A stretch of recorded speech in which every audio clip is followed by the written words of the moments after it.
Rutherford alpha experiment तो पुराना हो गया अब।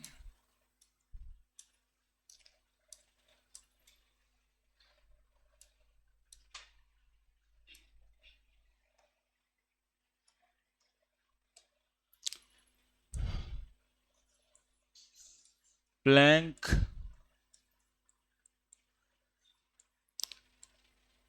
Quantum theory.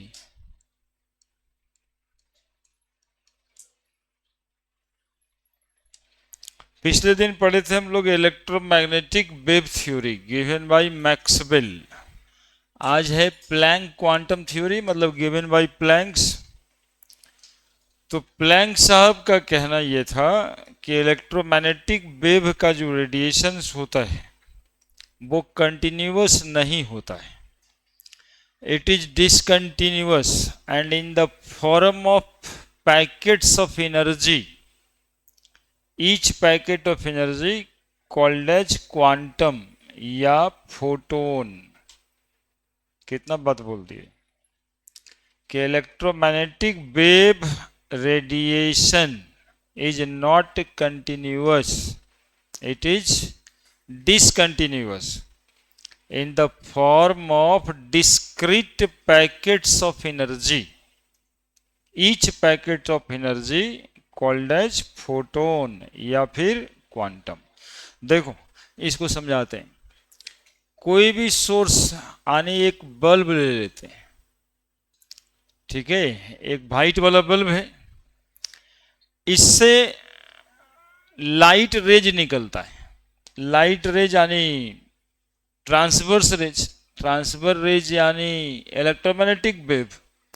तो इससे जो इलेक्ट्रोमैग्नेटिक वेव निकलता है वो डिसकंटिन्यूअस, ऐसे ऐसे स्पीड इतना ज़्यादा होता है कि हम लोगों को कंटिन्यूअस लगता है।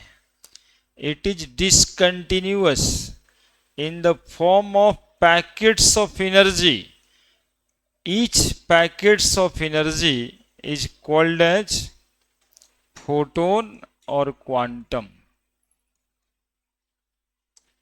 बस यही तो कहें कि इलेक्ट्रोमैग्नेटिक वेव का रेडिएशन कंटिन्यूअस होता है, नहीं होता है।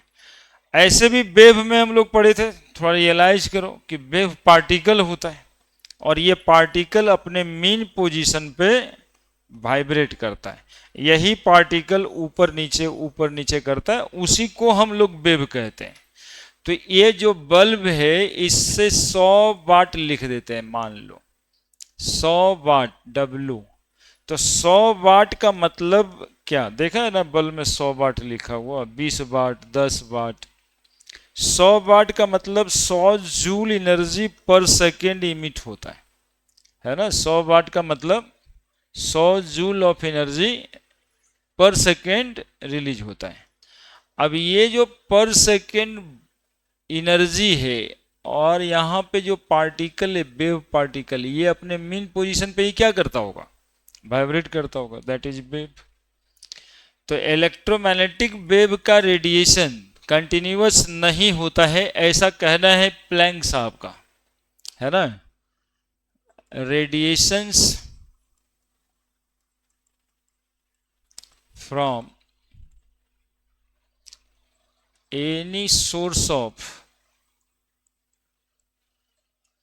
electromagnetic wave is not continuous,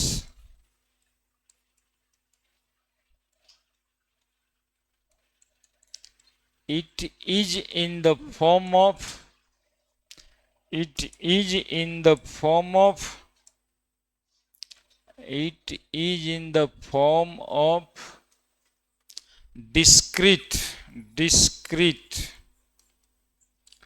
packets of energy,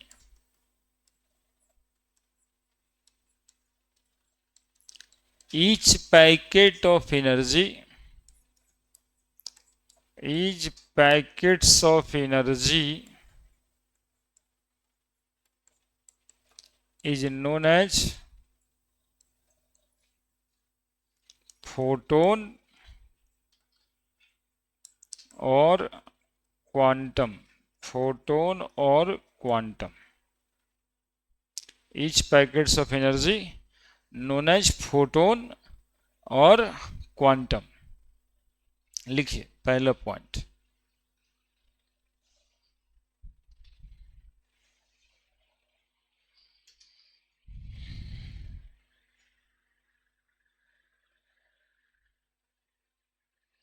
तो किसी बल्ब में पावर लिखा है 100 वाट, मतलब 100 जूल एनर्जी रेडिएट हो रहा है पर second.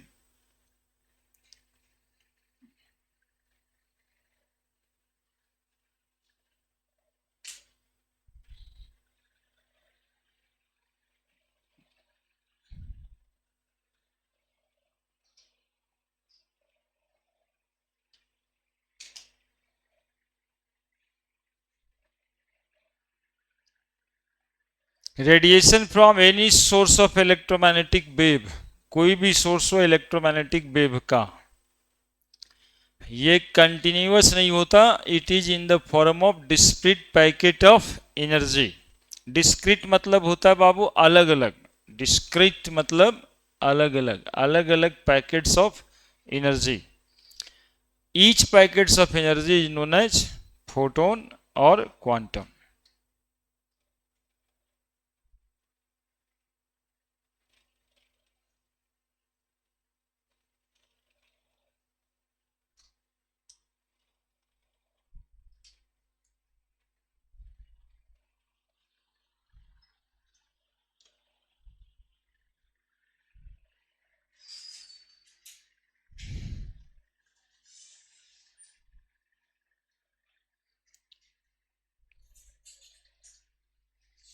Radiation from any source of electromagnetic wave is not continuous. It is in the form of discrete packets of energy. Each packets of energy is known as photon और quantum. अब Planck साहब कहते हैं कि ये जो packets of energy है जिसको हम फोटोन कह रहे हैं, ये फोटोन पैकेट्स ऑफ एनर्जी की एनर्जी डायरेक्टली प्रोपोर्शनल फ्रीक्वेंसी का होता है। एनर्जी ऑफ फोटोन और energy associated with photon is directly proportional to frequency, directly proportional to frequency of electromagnetic wave, frequency of electromagnetic wave। दूसरा point,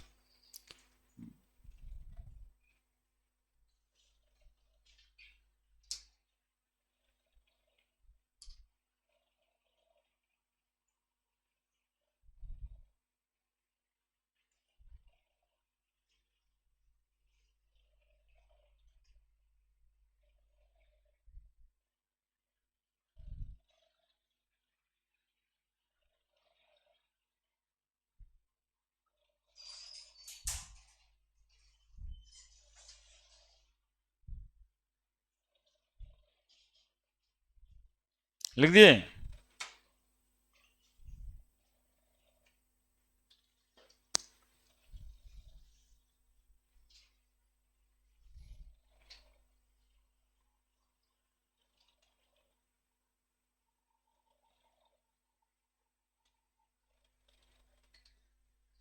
लिखे energy associated with photon directly proportional to frequency. दूसरा point, इसमें कोई दिक्कत देखो, lastly एक बार फिर बोल रहे हैं, किसी भी सोर्स जो इलेक्ट्रोमैग्नेटिक वेव रेडिएट करता है, कोई भी सोर्स जो इलेक्ट्रोमैग्नेटिक वेव रेडिएट करता है, इसकी रेडिएशन कंटिन्यूअस नहीं होती, इसकी रेडिएशन कंटिन्यूअस नहीं होते, ये पैकेट्स ऑफ एनर्जी के फॉर्म में होता है, पैकेट्स ऑफ एनर्जी के फॉर्म में होता है, जिसमें ईच पैकेट्स ऑफ एनर्जी को क्या कहते हैं, फोटोन या फिर क्वांटम। दूसरा point, energy associated with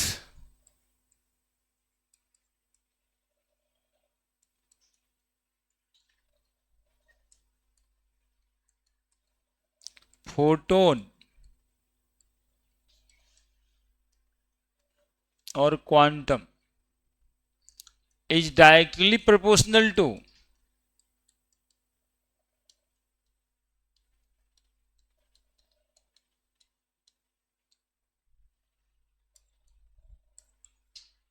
the frequency of electromagnetic wave. Energy associated with photon or quantum is directly proportional to frequency of electromagnetic wave. आणि energy directly proportional to frequency. Energy directly proportional to, देखो, energy directly proportional to frequency, nu frequency को कहते हैं। अभी directly proportional को हटाना है, अब 2 मिनट यहां देख लोगे सब, तब लिखना। ई बराबर जब लिखेंगे तो एक प्रोपोर्शनलिटी कांस्टेंट देंगे, दैट इज एच। एच याद रखना है, पूरा एटॉमिक स्ट्रक्चर चैप्टर में इस सब जगह यूज होगा। एच इंटू न्यू है ना, H into nu, where H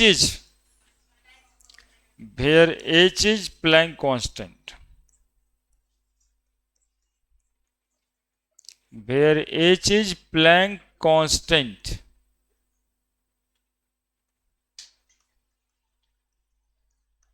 and it equal to 6.626 into 10 to the power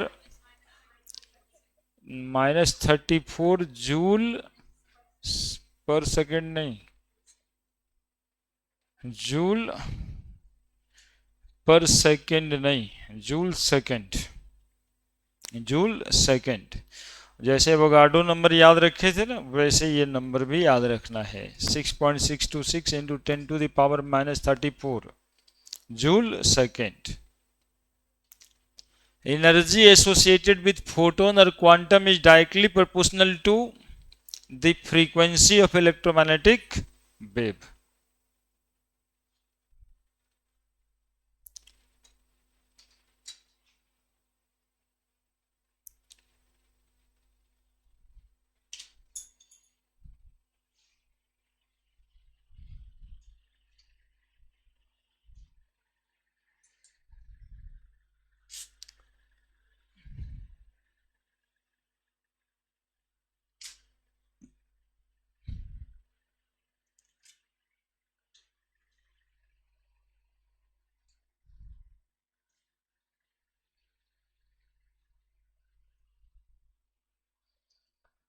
actually में एच जो प्लैंक साहब थे ना, प्लैंक साहब ये एक फिजिक्स के प्रोफेसर थे और इलेक्ट्रोमैग्नेटिक वेव का स्टडी कर रहे थे। फिजिक्स के प्रोफेसर थे, इलेक्ट्रोमैग्नेटिक वेव का स्टडी किए थे और प्रोफेसर साहब थे। आगे आएंगे बोर साहब, नील बोर, डी ब्रॉजली, ये सब इनके स्टूडेंट हुआ करते थे। प्लैंक साहब सबके गुरुजी थे। एच को कैरी करना है पूरे चैप्टर में। ई बराबर फार्मूला आ गया, एच न्यू। एक और लाइन लिख ही देते हैं, तीसरा पॉइंट इसका, तीसरा और लास्ट। देखो, एक इलेक्ट्रोमैग्नेटिक वेव का रेडिएशन कंटिन्यूअस नहीं होता है, पैकेट्स ऑफ एनर्जी के फॉर्म में होता है। ठीक है, यही वाइब्रेट करता है, इससे एनर्जी निकलता है और ये पार्टिकल में वाइब्रेशन आ जाता है ना। जैसे दे सर कहे होंगे 9th में साउंड क्या है, तो कहे होंगे it is a form of energy. Light क्या है, तो कहे होंगे it is a form of energy. Wave क्या है, तो it is a form of energy.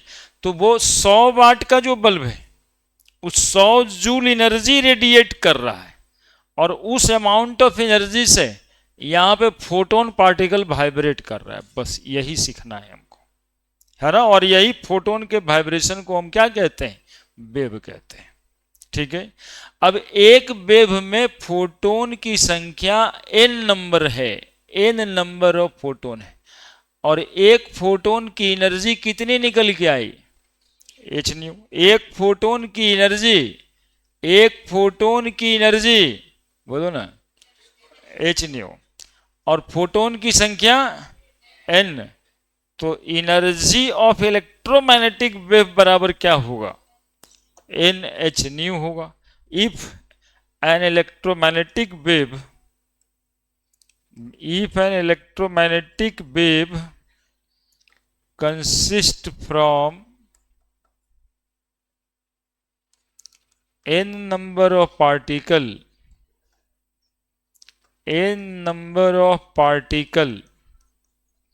then energy of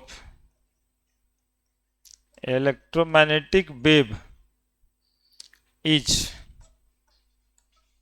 E बराबर एन एच न्यू।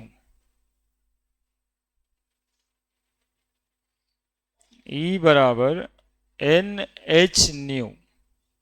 एन क्या होगा यहां पे, नंबर ऑफ फोटोन,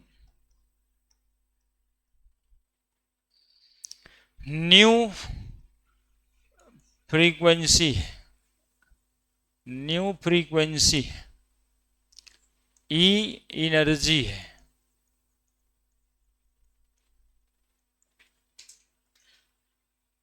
देखिएगा ऊपर में यदि नहीं लिखे होंगे तो लिख दीजिएगा।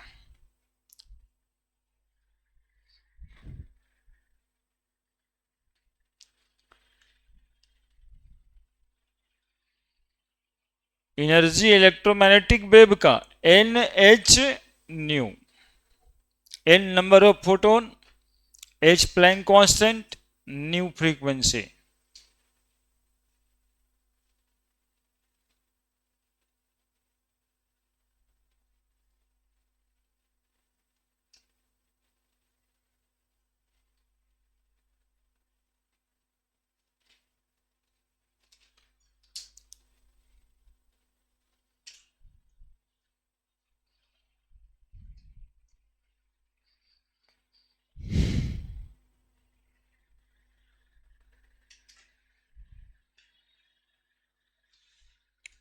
कल क्या पढ़े थे, सी बराबर, तो न्यू बराबर सी बाई लैम्डा। अब इस फार्मूला में लगा के इसको बढ़ा देंगे आगे, है ना। यही 3 बात कहे थे प्लैंक साहब, बस इतना ही कि किसी भी सोर्स से इलेक्ट्रोमैग्नेटिक वेव जो निकलेगा वो एक एक करके निकलेगा, सीधा सीधा बात। उसी एक को हम फोटोन कहेंगे या क्वांटम कहेंगे, है ना। हमारा भी आवाज आपके पास पहुंच रहा है, तो एनर्जी जो वाइब्रेशन साउंड वेव जिसको बोलते हैं, अब वो आपके ईयर ड्रम को वाइब्रेट करा रहा है, वही आप सुन रहे हैं। हमको विश्वास नहीं था कि पीछे वाला भी सुन जाता, तो एगो माइक लगा दिए। अब थोड़ा धीरे भी बोलेंगे तो सुन जाता है, नहीं तो जोर से चिल्लाना पड़ता। समझ रहे हैं हम क्या बोल रहे हैं, कि हमारी एनर्जी जहां तक पहुंच पाएगी वहीं तक साउंड जाएगा। उसी तरह से यहाँ इलेक्ट्रोमैग्नेटिक वेव का भी होता है। ऐसे तो एक बल्ब लगा देते हैं और पूरा पटना में प्रकाश हो जाता, पटना से बाहर बाहर भी हो जाता, लेकिन ऐसा होता है क्या, क्यों, क्योंकि उसकी एनर्जी 100 वाट ही है, 100 जूल पर सेकेंड। तो जितना दूर तक वो पार्टिकल वाइब्रेट करा पाएगा उतना ही दूर तक तो जाना है, उसके बाद फिर उसकी रोशनी क्या पड़ जाती है, धीमा पड़ जाता है। प्लैंक साहब उसी बात को कहे कि जितना फ्रीक्वेंसी होगा, जितना नंबर ऑफ वाइब्रेशन वो पर यूनिट टाइम मेड करेगा, उतना उसके पास एनर्जी कल बता रहे थे अल्लू अर्जुन के बारे में कि उसकी फ्रीक्वेंसी ज़्यादा है। हम लोग उसको इसलिए तो देखते हैं कि सलमान खान से थोड़ा एनर्जी ज़्यादा दिखाई देता है। एक सेकंड में 10-20 घूसा मारता है, वो 150 घूसा दे देता है। नहीं, क्या क्या ज़्यादा है उसका? फ्रीक्वेंसी ज़्यादा है, तो हम लोग कहते हैं एनर्जी ज़्यादा है। एनर्जी ज़्यादा है तो energy directly proportional to frequency हो गया। अब यहां पर बराबर करने के लिए एक प्लैंक कांस्टेंट पढ़ा, E बराबर एच न्यू, एच जहां पे प्लैंक कांस्टेंट जिसकी वैल्यू 6.626 इंटू 10⁻⁻34 है। If an electromagnetic wave consists from n number of photon या क्वांटम पार्टिकल लिख दिए। पार्टिकल कौन सा है? इसी पार्टिकल को क्या बोलते हैं? फोटोन, है ना। n नंबर ऑफ फोटोन या n number of particle, the energy of electromagnetic wave E बराबर क्या हो जाएगा? NH new. अब नाउ अब देखो, थोड़ा प्ले करते फार्मूला के साथ, प्ले विथ फार्मूला। और प्ले विथ फार्मूला आपको थकाने के लिए, आपको रटाने के लिए होता ही नहीं है। ये जैसा कि नाम है, खेलने के लिए होता है। और आप फार्मूला से खेलते नहीं हो, बाद में थकावट महसूस करते हो। E बराबर एच न्यू, E बराबर H nu according to electromagnetic wave theory. Electromagnetic wave theory C बराबर न्यू लैम्डा, तो न्यू बराबर C by lambda. Put the value of nu, put the value of nu in equation 1। तो E बराबर क्या निकल के आ रहा है, जरा देखो, H C by lambda. H तो हो गया, न्यू के जगह पे C by lambda, that is H C by lambda. E बराबर एच सी बाई लैम्डा। और यदि एनर्जी इलेक्ट्रोमैग्नेटिक वेव का लिखें, E NH न्यू होता है, तो एनर्जी बराबर N, बोलो, एच सी बाई अब लैम्डा भी होगा, एनर्जी ऑफ इलेक्ट्रोमैग्नेटिक वेव। तो E बराबर एच न्यू तो वो सिखाया था, हम लोग अपने से बढ़ा दिए।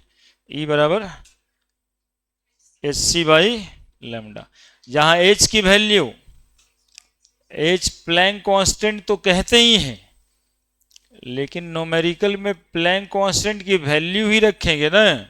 6.626 into 10⁻⁻34 joule second, unit dimension बताएंगे इसका।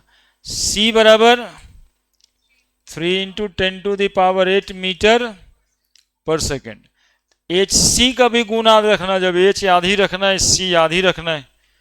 19.878 इंटू 10⁻⁻ कितना 26 और 8 34 दिखाई दे रहा है। H इंटू सी, ये आपके न्यूमेरिकल सॉल्व करने के लिए हम अपने तरफ से जोड़ दिए हैं, ये कहीं याद वाद रखना नहीं है, ये बार बार गुना करना पड़ेगा ना, एच सी बाई लैम्डा आएगा तो। अब ये मल्टीप्लिकेशन हमको याद रहेगा तो खाली लैम्डा से भागा दे देंगे, क्या एच सी हो गया, एच सी हो गया। लैम्डा किसको कहते हैं? वेवलेंथ को, है ना। मीटर में लेना, फॉर्मूले में हमेशा वेवलेंथ को किस में लेना? मीटर में लेना। एंगस्ट्रम वगैरह में देगा उसको कन्वर्ट कर लेना, माइक्रोन मीटर में देगा कन्वर्ट कर लेना, ठीक है। चूंकि मीटर में ही यूनिट बनेगा ना जूल, इसलिए हमेशा वेवलेंथ मीटर में रखाएगा। और n तो नंबर ऑफ फोटोन है ही है, अभी अभी लिखे ही थे, नंबर ऑफ फोटोन। और E का मतलब तो एनर्जी ही होता है।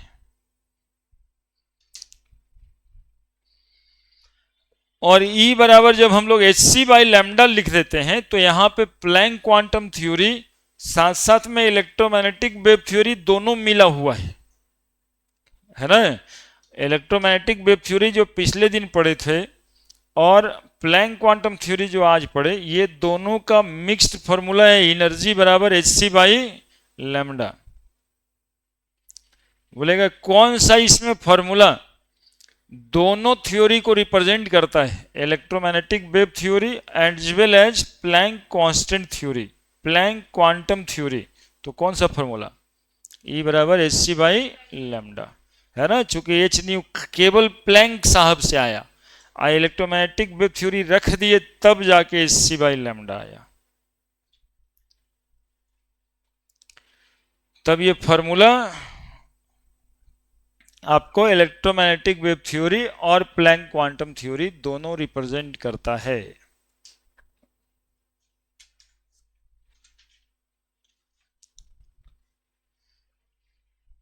और कुछ प्ले कर देते हैं।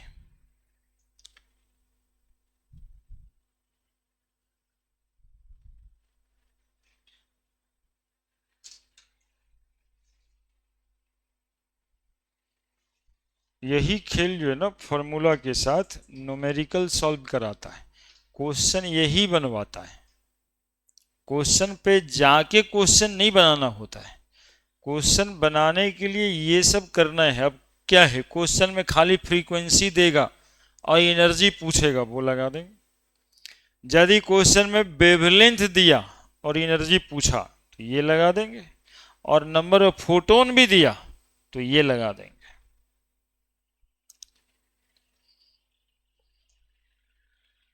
ऐसे ही खुश होते रहता है, नीचे देख देख के बच्चा देखिए कैसे खुश हो रहा है। ऐसे ही खुशी का राज छिपा हुआ,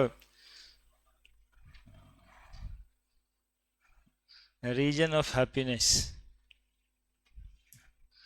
मोबाइल थोड़े एक वर्चुअल वर्ल्ड है।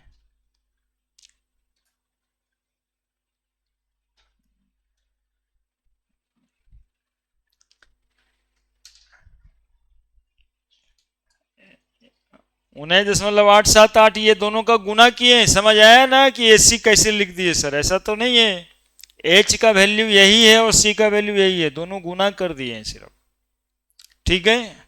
बड़े नाउ ऑल्सो ये भी प्ले विथ फॉर्मूला, मतलब उसी में आगे बढ़ेगा। और इस बार देखना क्या करने वाले हैं, ऑल्सो ई बराबर एच न्यू, टॉपिक है ही नहीं, ई बराबर न्यू, ठीक है।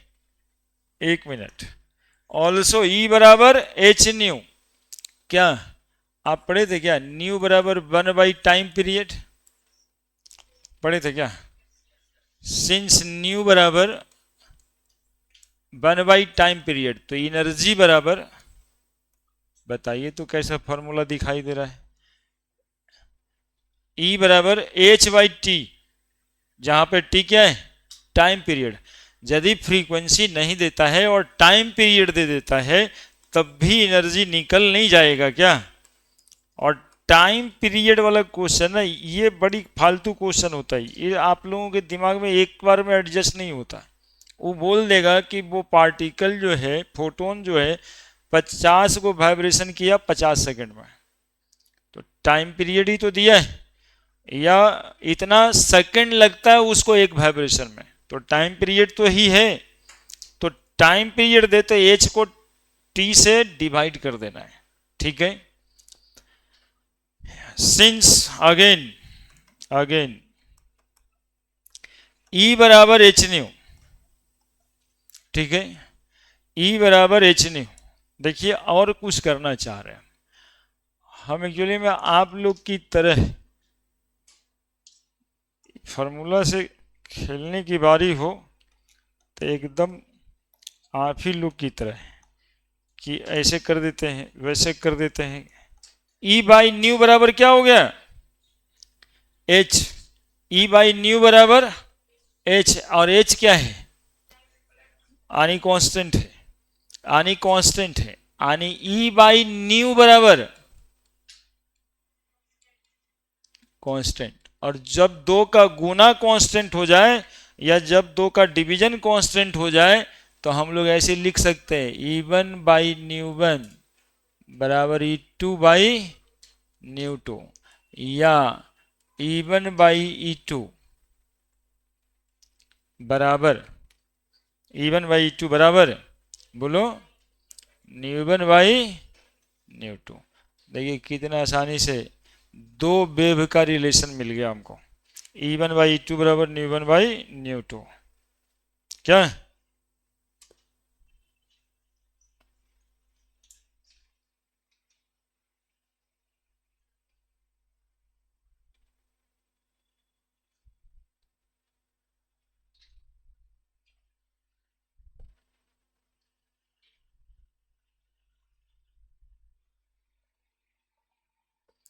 अब दो वेव जिसका फ्रीक्वेंसी वो लिख के देगा, उसका रेशियो ऑफ एनर्जी पूछेगा, तो हम लोग फ्रीक्वेंसी का रेशियो निकाल देंगे, एनर्जी का रेशियो निकल जाएगा।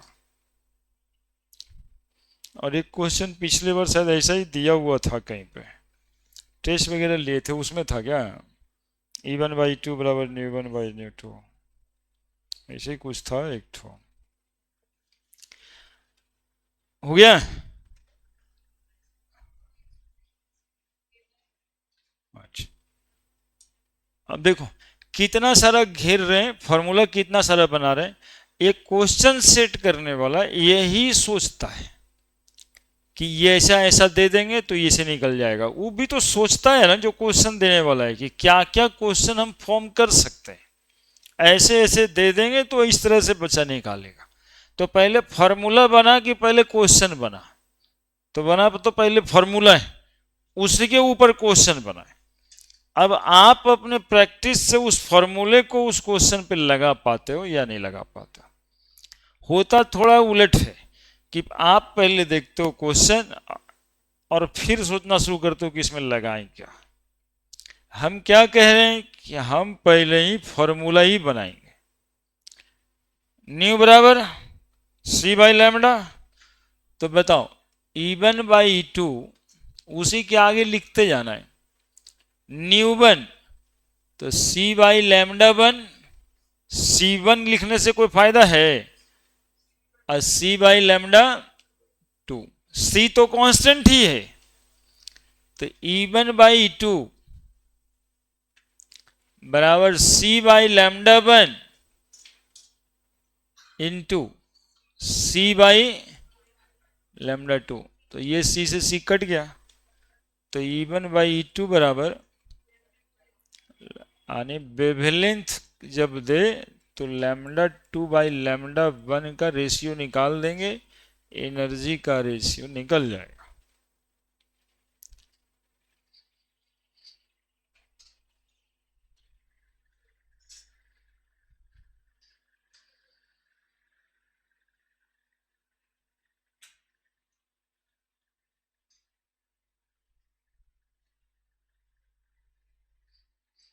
सब एक बार घर से घूम के आ गए?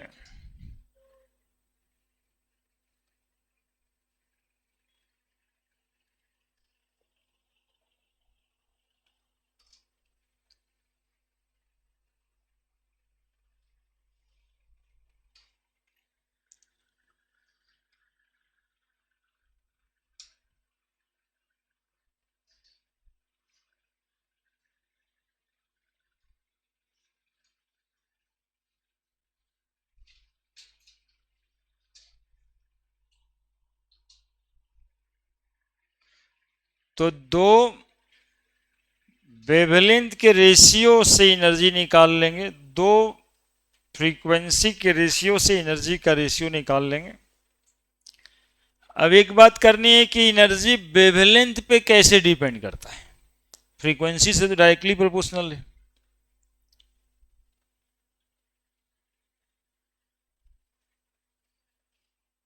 बड़े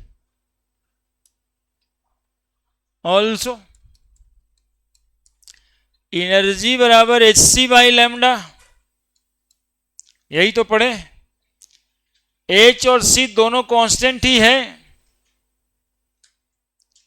नहीं है क्या?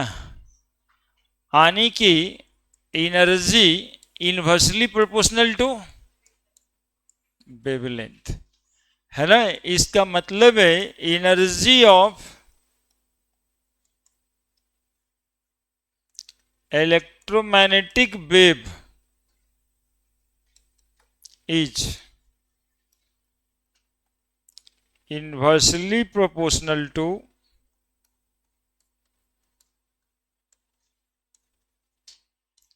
the wavelength, inversely proportional to the wavelength। अब बात खत्म। इधर में पिछले दिन आपको सन बाबा बनाए थे। क्यों बनाए थे? क्यों बनाए थे?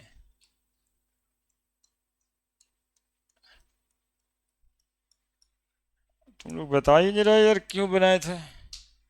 इससे 3 तरह का वेव निकलता है, ये बताने के लिए बनाए थे। कौन कौन सा? Ultraviolet, VIBGYOR, infrared. ये 3 तो याद रखोगे ना जी। उधर में जाओगे इधर तो क्या मिलेगा बताओ? Microwave, radio wave, large radio wave, है ना, मोबाइल वाला वेव, लंदन फोन करने वाला वेव उधर।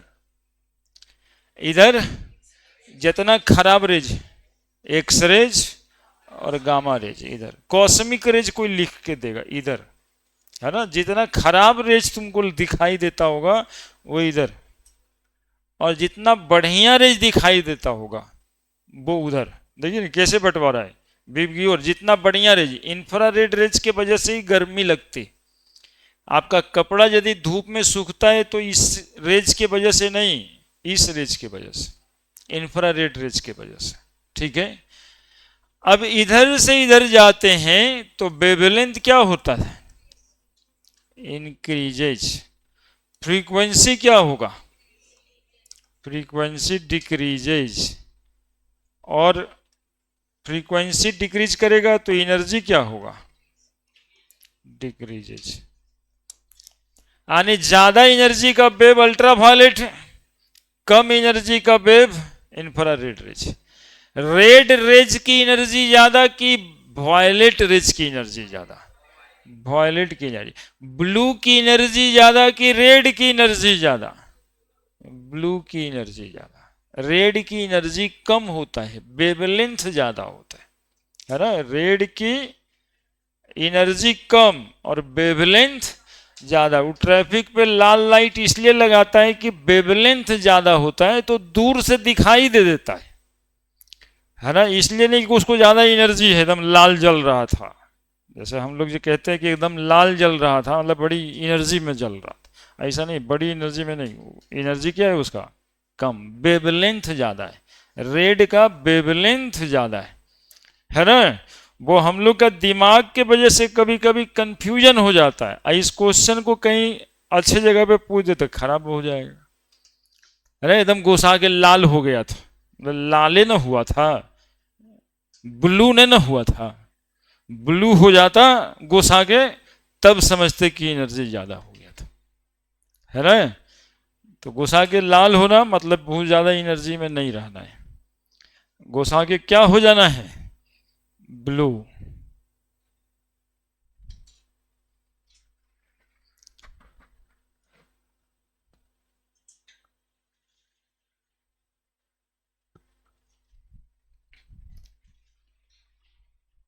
कैथोड रेज इलेक्ट्रोमैग्नेटिक वेव है।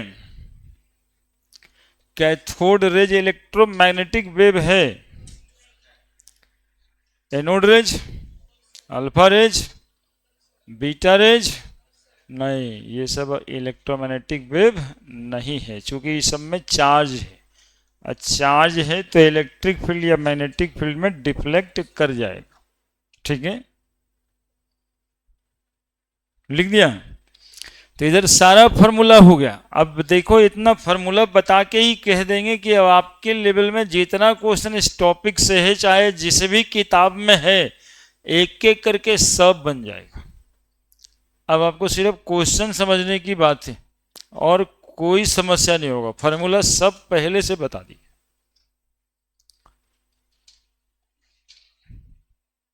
ठीक है, ई बराबर एच सी बाई लेमडा, ई बराबर एच बाई टी।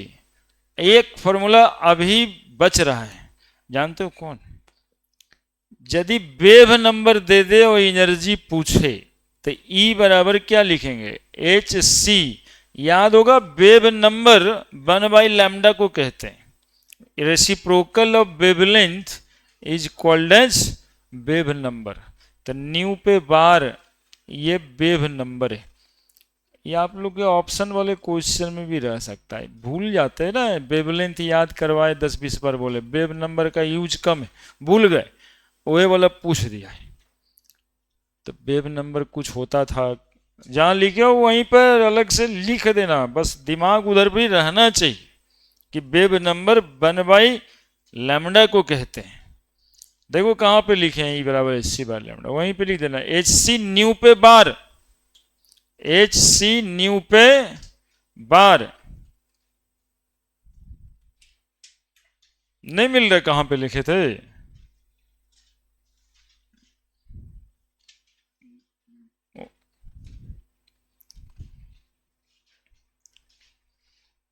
और अच्छे से भी लिख दें, नहीं दिखा क्या? अच्छे से लिखे, 1/λ को न्यू पे बार कहते हैं जी। क्या ऐसे नहीं ना कैसे लिख दिए? चलिए, unit and dimension of H, unit and dimension of H. I think ये पहला क्वांटिटी है हमें जो जिसका यूनिट एंड डायमेंशन बताना है। Unit and dimension of H, H का यूनिट एंड डायमेंशन क्या होता है? यूनिट क्या होता है? क्या होता है यूनिट? सिंस ई बराबर एच न्यू, ई बराबर एच बाई टी, पढ़ा चुके हैं। तो एच बराबर एनर्जी गुना टाइम, और एनर्जी गुना टाइम है तो एनर्जी को क्या बोलते हैं? जूल। एनर्जी को बोलते हैं जूल, एनर्जी को बोलते हैं जूल, और टाइम को बोलते हैं सेकंड। तो यूनिट हो जाएगा जूल इनटू सेकंड। डायमेंशन क्या होगा जी? Energy that is equal to work done.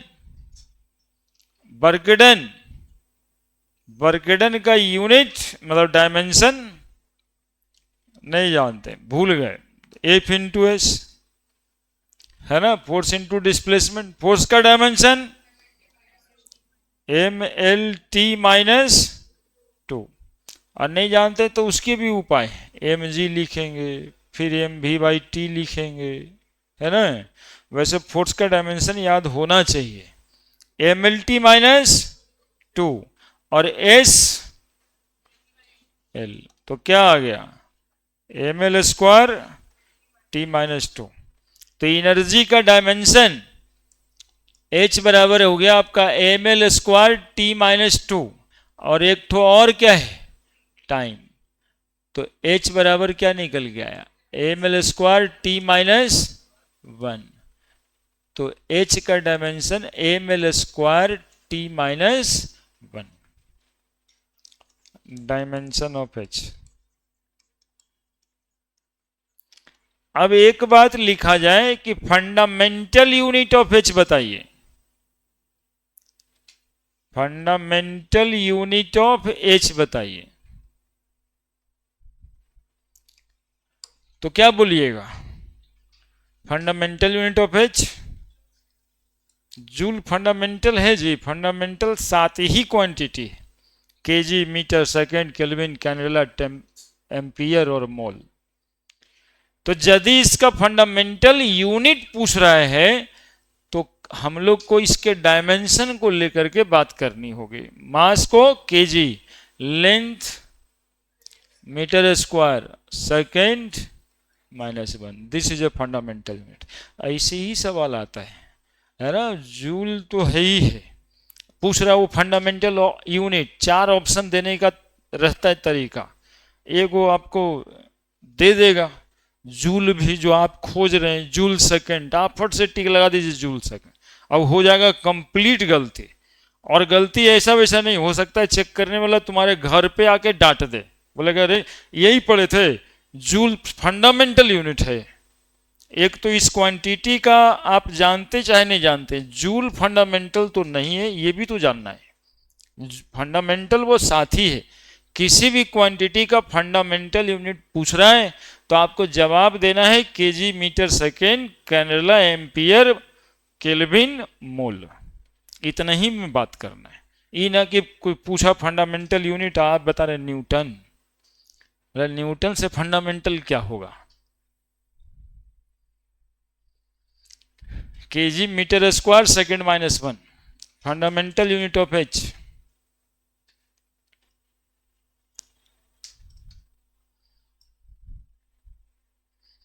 और बड़ा बड़ा एग्जामिनेशन में ये सब घटिया टूचा टाइप का क्वेश्चन दे देता है ना, तो इसमें जिसको ज्यादा नंबर आता है उसका ही क्वेश्चन लुढ़कता है।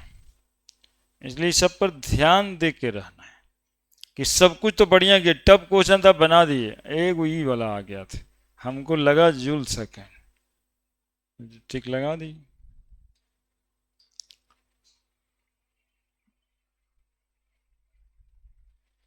वैसे एज का डायमेंशन डिफरेंट एग्जामिनेशंस जो 40 साल में हो रहा है, 40-45 साल में आईआईटी का, मेडिकल का, अलग अलग जगहों का, जैसे WBJE हो जाता है, BCEC का होता है, सब मिला के 70-80 बार आ चुका एक क्वेश्चन है, वो देते हैं। Which of the following,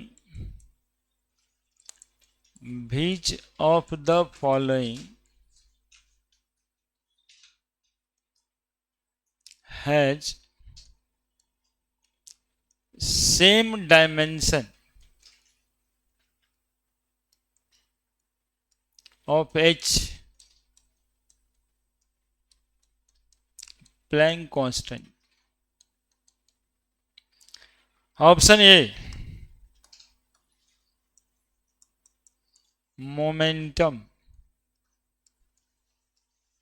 option B angular momentum,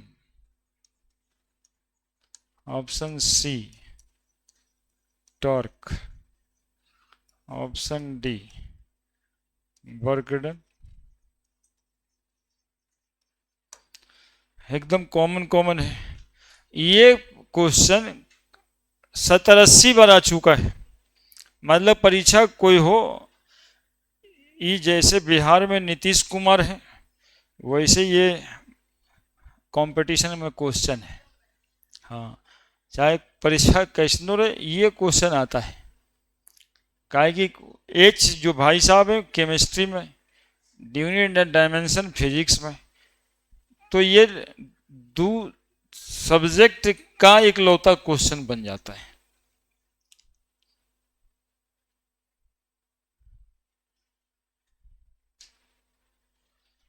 किस क्वांटिटी का सेम डायमेंशन है जो प्लैंक कांस्टेंट का है। अब देखिए ये एक सिंपल सा क्वेश्चन, ये चारों क्वांटिटी को भी चेक कर लेगा ना कि आपको चारों आता है कि नहीं आता है, इसलिए ज्यादा इंपॉर्टेंट। मोमेंटम किसको बोलते हैं, तो मास इंटू वेलोसिटी को, मास इंटू वेलोसिटी को बोलते हैं। तो मास का डायमेंशन होता है m, और ये Lt-1। एंगुलर मोमेंटम बोलते हैं mvr को, है ना, किसी रेडियस पे मोमेंटम हो किसी बॉडी का तो एंगुलर मोमेंटम कहलाता है। यानी mLt-1 इंटू एल, देखिए आपको मिल गया होगा mL² जो सेम डायमेंशन रख रहा है h का, है ना। h का डायमेंशन अभी पढ़े हम लोग mL²T-1। टर्क और वर्क ये दोनों एक ही चीज है, और दोनों का डायमेंशन होता है mL²T-2।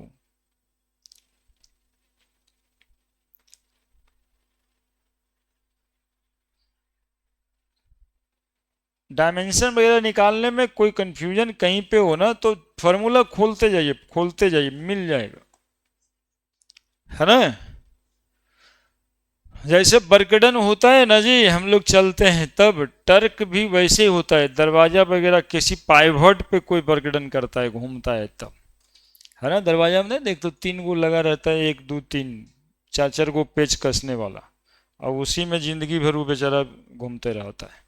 तो उसका जो वर्क होगा उसी को कहते हैं टर्क, है ना। रोटेशनल मोशन में आएगा वो, फिजिक्स तरफ, हम लोग की तरफ तो नहीं है।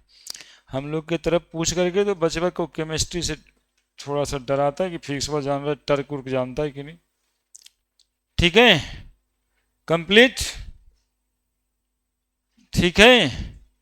अब पिछले दिन जो क्वेश्चन दिए थे वो आपके पास है क्या? हमारे पास भी होगा। अब जरा डीपीपी में देखते हैं, एनसीईआरटी में भी क्वेश्चन है, क्या किया जाए, क्या किया जाए? वो आप बनाएंगे कि हम ही बना दें? एटॉमिक स्ट्रक्चर क्या है, केमिकल क्या है जी उस पर हेडिंग?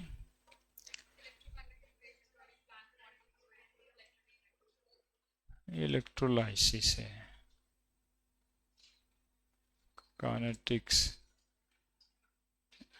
कहाँ से आ जाता है इसमें, पिटारा है, ये तो अलग ही क्वेश्चन है।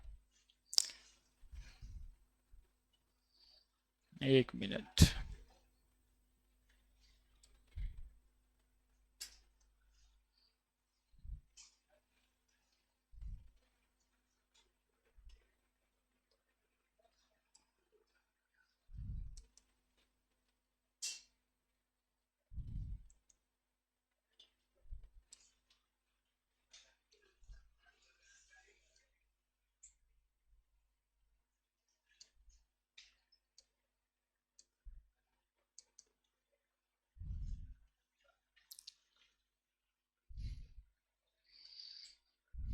देख लेते हैं क्वेश्चंस।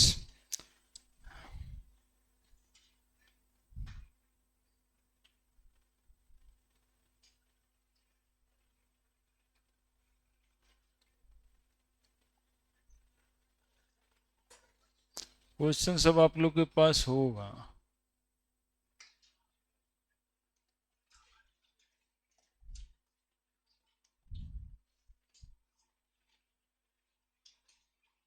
ये particular station, all India radio,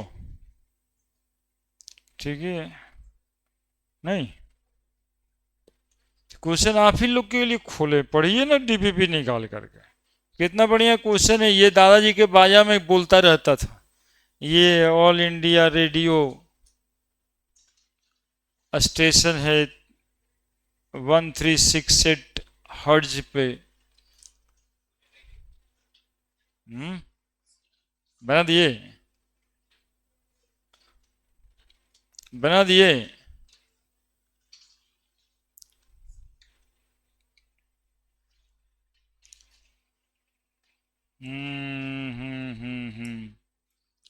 पहला ऑल इंडिया रेडियो स्टेशन है जी, जिसका फ्रीक्वेंसी जो ब्रॉडकास्ट करता है कितना फ्रीक्वेंसी पे, 1368 किलो हर्ट्ज लिखा है, के एच जेड, 1368 इंटू 10⁻³ हर्ट्ज।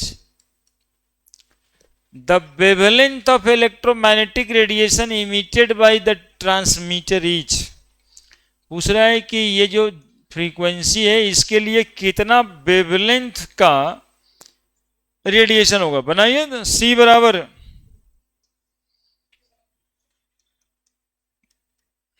तो लैम्डा बराबर C by 3 into 10⁸ by nu, 1368 into 10⁻³ hertz. क्या देखो, सॉल्व करने के लिए ना क्या करना, 3 में इतना का भागा देना थोड़ा टफ लगेगा, थोड़ा साइंटिफिकली चलो, 3000 कर दो इसको, 3 शून्य इससे ले लिए 10⁻8 से, तो अब कितना पावर बच गया?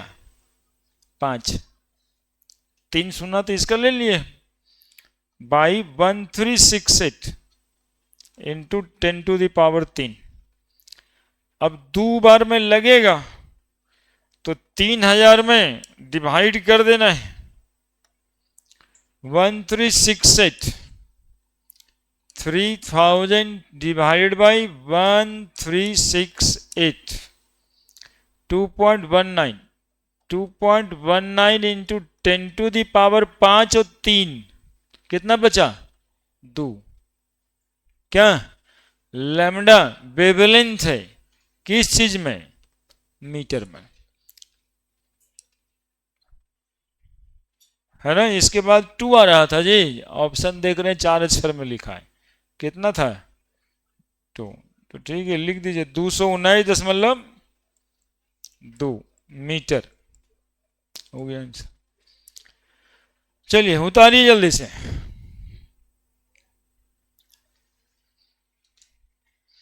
और जिनको डीपीपी नहीं रहा होगा ना, मिला होगा, वो ले लीजिएगा वहां से।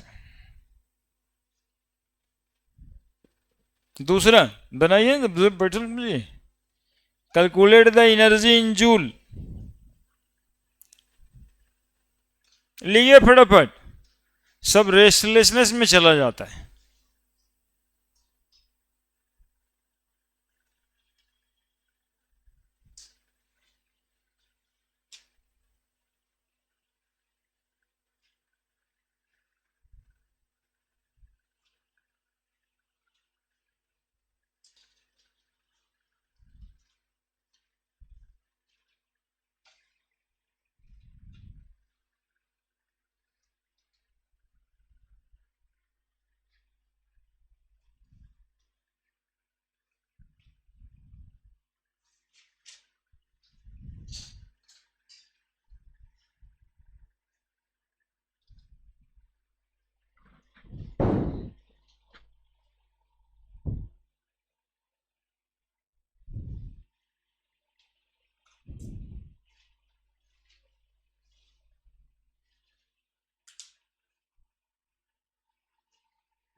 उतार लिए।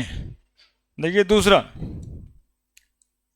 दूसरा सवाल, calculate the energy in joule corresponding to light of wavelength. Light of wavelength कितना? 45 नैनोमीटर। 45 नैनोमीटर। 45 नैनोमीटर। तो लैम्डा दिया हुआ है ना जी, 45 nanometre. 45 into 10⁻⁹ metre. Planck constant का वैल्यू दिया है, सी दिया है, सबका क्या करना है हमें? एनर्जी बराबर क्या फॉर्मूला पड़े अभी? एच का वैल्यू कितना था? लिख दे डायरेक्ट, कि तुम कंफ्यूजिया तो ना जाएगा। ज्यादा तेज बने में कभी कभी होता है। 10⁻³ 3 × 10 बाई लैम्डा 45 इंटू 10⁻⁹ तो कितना आ जाएगा? 19.878 इंटू 10⁻26 बाई 45 इंटू 10⁻⁹ तो 19.878 बाई 45 है ना, इंटू 10⁻26 प्लस 9। तो 19.878 में डिवीजन करना है। डिवीजन वगैरह करने में आप लोग कोताही बिल्कुल मत बरतिएगा। जरूरत पड़े तो इसका सहारा लेना ही पड़े तब लीजिएगा, ऐसे तो अपने भागा देना ही चाहिए। लेकिन अब हो क्या रहा है कि उसके बिना यदि आप बनाते ही नहीं हैं कि भाई बहुत गुना भाग करना है, तब गड़बड़ है। कितना आ जाएगा 26 में 9, बताइए 15 9 16 9 17 9। अब ऑप्शन देखिए, ऑप्शन के तरफ किस फॉर्मेट में वो दिया है। 4.42, ठीक है, 10⁻⁻18 है ऑप्शन में। 4.42 इंटू 10⁻⁻18 जूल, ठीक है। जिनके पास नहीं है ना, ये लेते जाइए ना ऑफिस में, दे देंगे देख करके, ले लीजिए जा करके। तीसरा,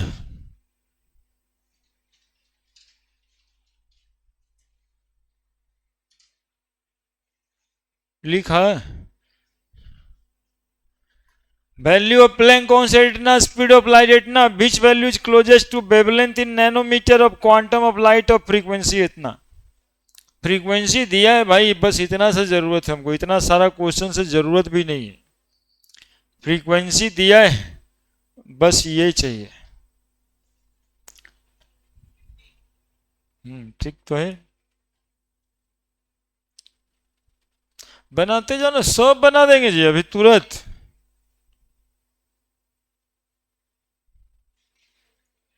तुम लोग को लगता होगा 48 घंटा, चाहे 48 घंटा में भी नहीं बनेगा, हम देखिए 15-20 में, आधा घंटा में बनाएंगे। हम आप लोग से बड़े हैं ना, हम बना देंगे।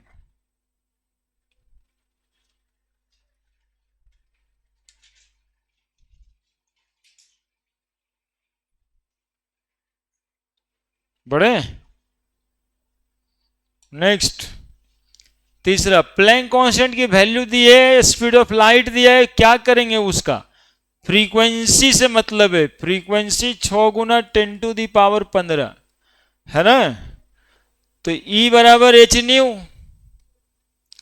क्या पूछा क्या है, which value is the closest to wavelength पूछा है इन नैनोमीटर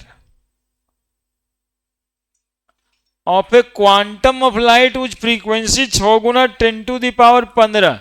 तो जब वेवलेंथ पूछा है, फ्रीक्वेंसी दिया, तो एनर्जी का फॉर्मूला काय को लगाए, तब तो केवल C बराबर न्यू लैम्डा से ही ना बन जाएगा जी।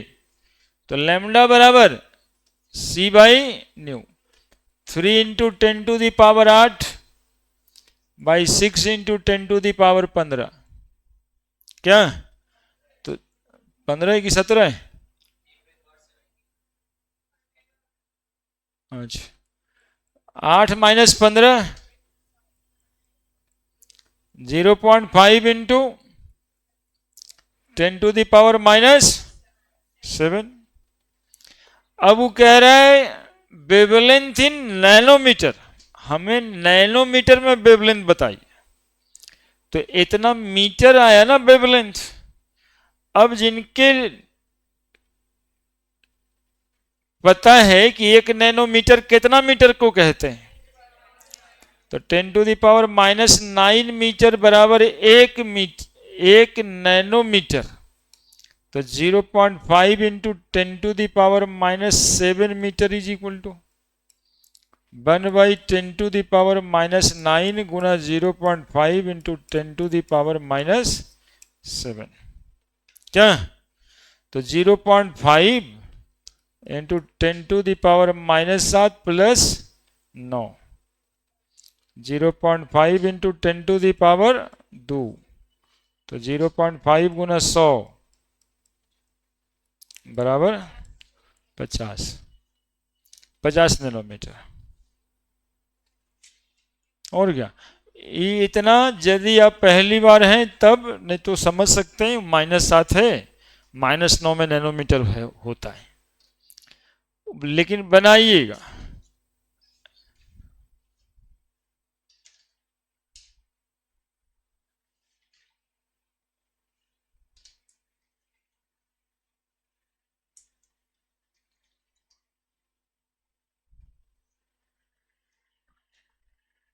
बोलिए।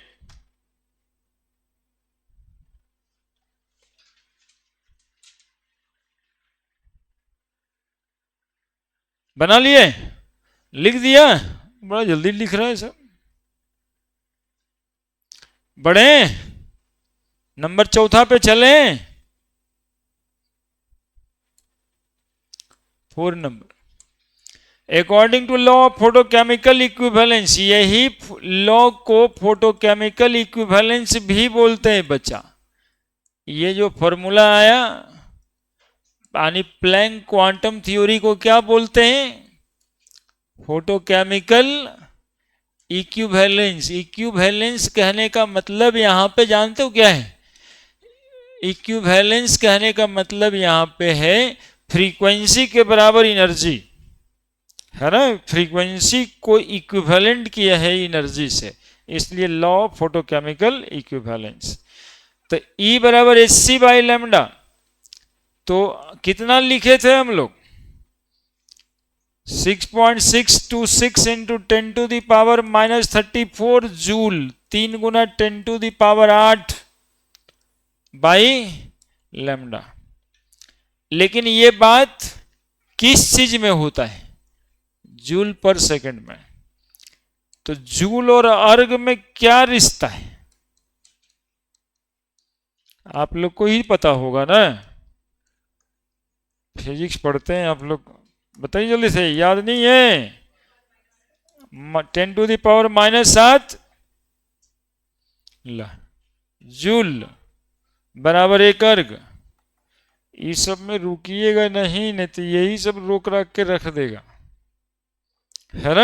ऐसे ही होता है शायद, तुम बता रहे क्या?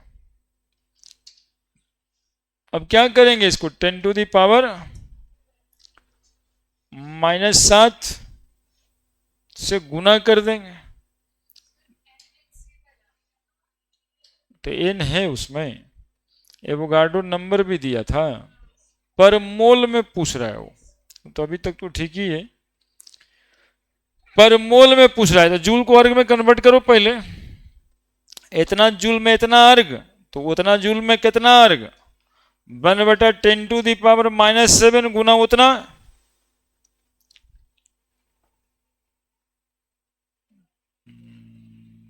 मूव करना है।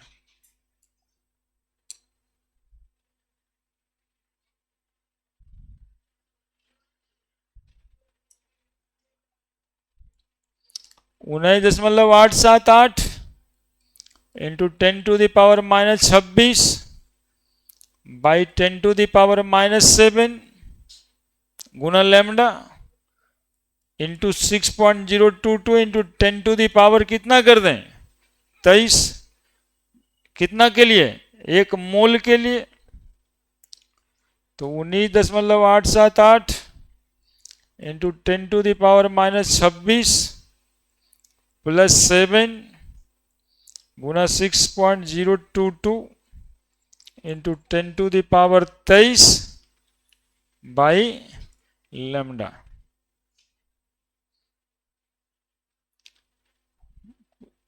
ये सही है जो, इतना अर्ग बराबर इतना जूल के, इतना जूल बराबर इतना अर्ग।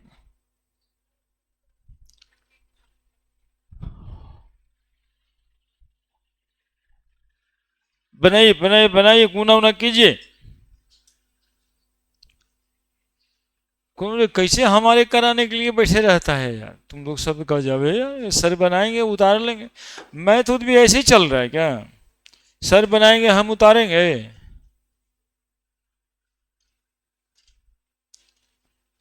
थका दिया है तुमने।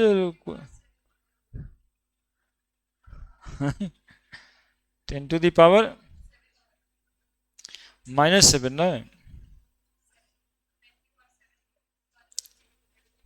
वही गलती लिखा गया।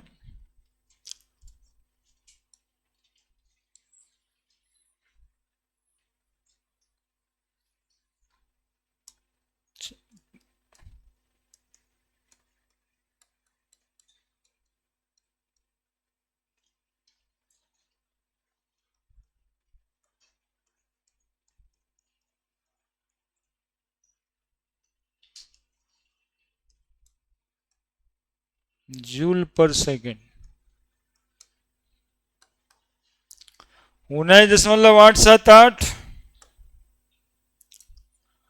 19.878 मल्टीप्लाइड बाई 6.022 119 प्लस 705 इंटू 10⁻⁻26 और 23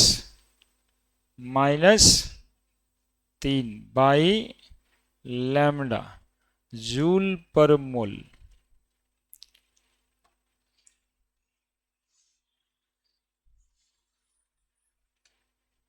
जूल पर मोल सीधा एक ही बार यहां तक आ गए, ज्यादा झमेला नहीं। अब अर्ग में इसको कन्वर्ट कर देना।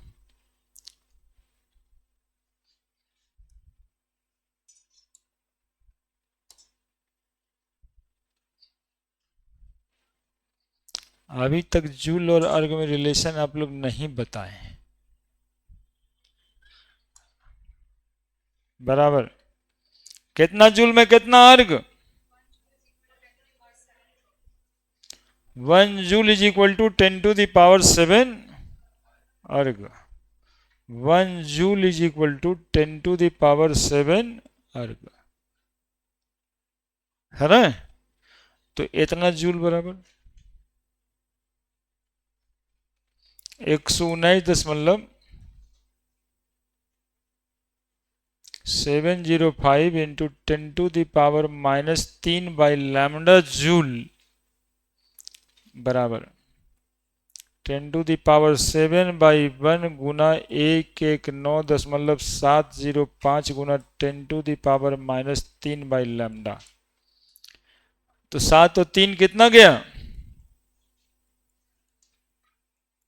10⁻7 में 3 गया 4 बाई लैम्डा। अब उधर देखिए कुछ दिखाई दे रहा है क्या?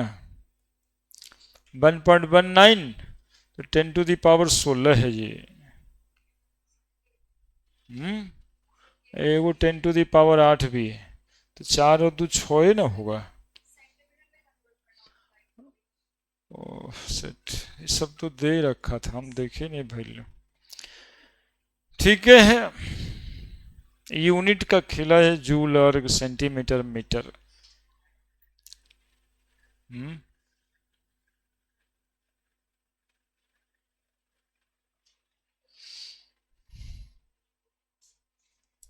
गड़बड़ा गया?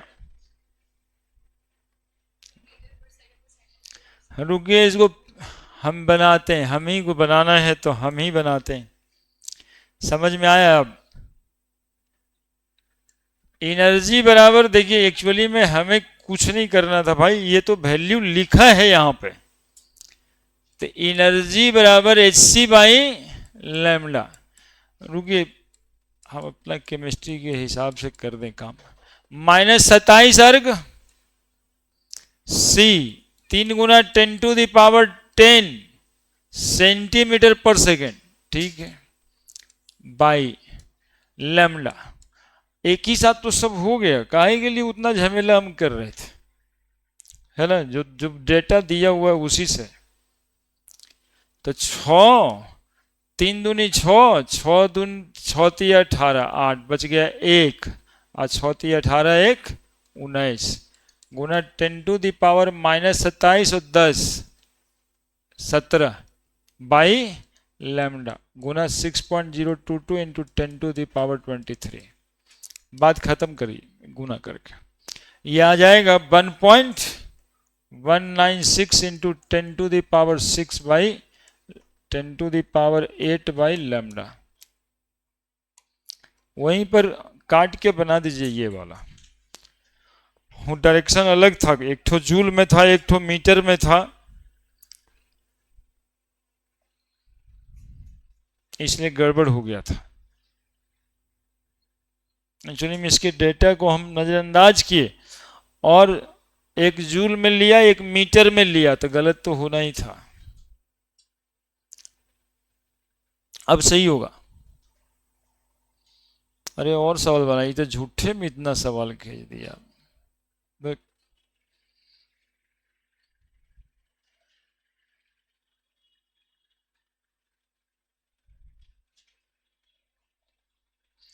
उसको सिंगल लाइन से काट ही दो, फिर से बना दो।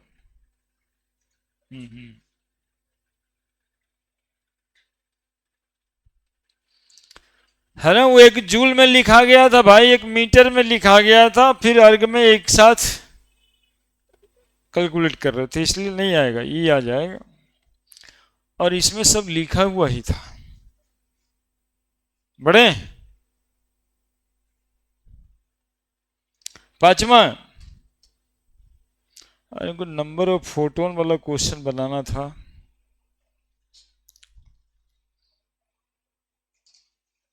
फाइव नंबर क्या कह रहा है, the energy even E2 of two radiation are 25 electron volt and E1 और E2 दिया है, E1 25 EV सैंपल आजकल देखते हो तुम लोग कहीं पे, कहाँ देखते हो? हाँ, आजकल जो बैटरी वाला कार आ गया उसके पीछे नंबर प्लेटों पे या आगे में EV लिखा हुआ रहता है। EV कहने का मतलब होता है इलेक्ट्रॉन वोल्ट, इलेक्ट्रॉन वोल्ट।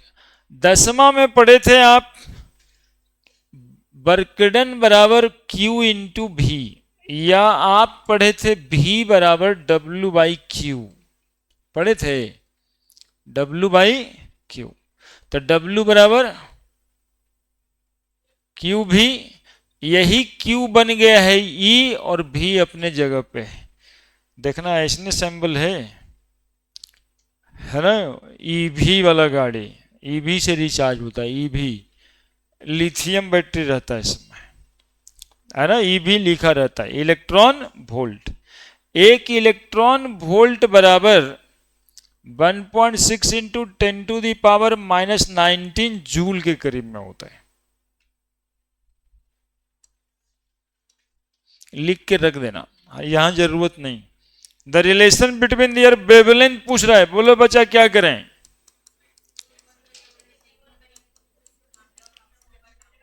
हाँ, तो 25/50 λ/2/1/2, यानी अब रिलेशन देख लीजिए, λ1 बराबर 2λ2। छठा बनेगा आपसे, प्लैंक कांस्टेंट का वैल्यू है, लाइट है, वेवलेंथ फ्रीक्वेंसी दिया हुआ है, बन जाएगा। Given energy E corresponding to wavelength बन जाएगा। What is the longest wavelength, ये छोड़ दीजिएगा, ये नहीं बनेगा, ये गलती से प्लेस हुआ है। 8 नंबर को छोड़ दीजिएगा, कि आगे क्वेश्चन में कुछ ऐसा है लिखा हुआ, नहीं, छोड़ दीजिएगा। एनर्जी ऑफ फोटोन दिया हुआ है, वेवलेंथ पूछ रहा है, बनाना पड़ेगा जी। एनर्जी बराबर hc/λ। What will be the energy of photon which correspond to wavelength, बनाना पड़ेगा। E बराबर hc/λ। What will be the wave number, E बराबर NH न्यू पे bar. The energy difference between the ground state excited state इतना जूल। What is the wavelength, energy दिया हुआ, wavelength निकालना है। 13 नंबर, हाँ जी, एक बार 13 नंबर, बीच वाला सब बनाना है आपको। 13 नंबर देखो क्या कहता है। 13 number, 100 watt bulb emit monochromatic light of wavelength 400 nanometre. कितना वाट का बल्ब है? 100 वाट का। कितना एनर्जी रेडिएट करता है? 400 nanometre. The number of photon emitted per second by the bulb. Power बराबर क्या होता है?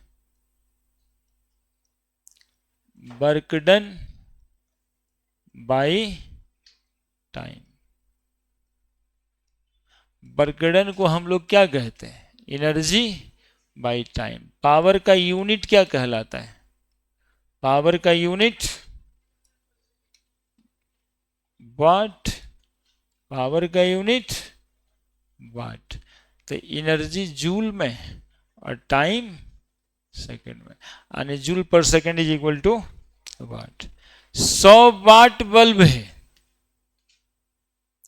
मतलब हो गया कि 100 जूल की एनर्जी रेडिएट हो रही है। कितना? पर सेकेंड। एनर्जी बराबर पड़े थे NH C बाई लैम्डा। यदि एनर्जी इमिट हो रहा है पर सेकेंड तो नंबर ऑफ फोटोन इमिट भी होगा पर सेकेंड।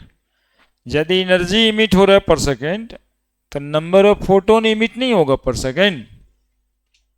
क्या एनर्जी पर सेकेंड बराबर नंबर ऑफ फोटोन पर सेकेंड। एनर्जी कितना रिलीज हो रहा है पर second 100 joule.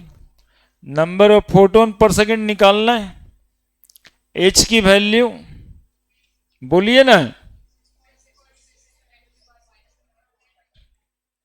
3 × 10⁻⁴ by lambda 400 nanometre दिया है -9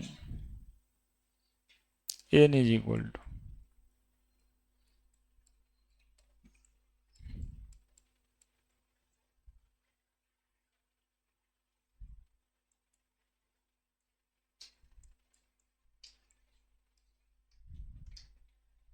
क्या दोनों का गुना लिखें।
जब पावर दे वाट पर सेकेंड दे तो आप नंबर ऑफ फोटोन पर सेकेंड वैसे ही निकालना।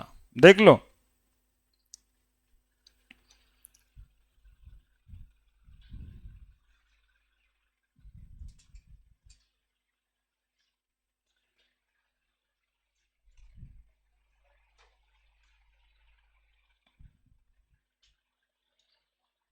कहां समस्या है बोलो।